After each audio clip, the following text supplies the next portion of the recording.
Wong ngawur sasar susur, wong ketunan malah seneng nyacatan, wong kudungan malah randuwe kemanusan.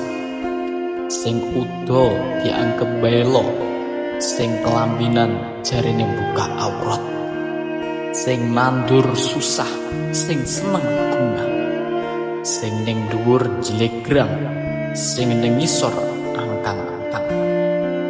Sing kesasar dianggap wali, wali malah diadui.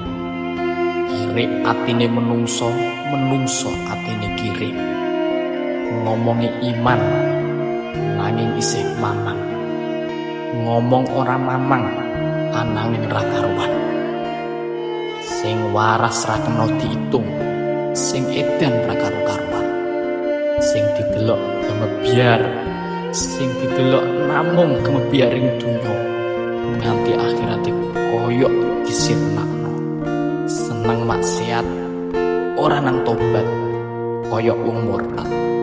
Solawat ora tau diruwat, sing katokan buka katoki, sing rokan buka roke. Gayane nuruti gengsi, ning anggake ape niru wong luar negeri.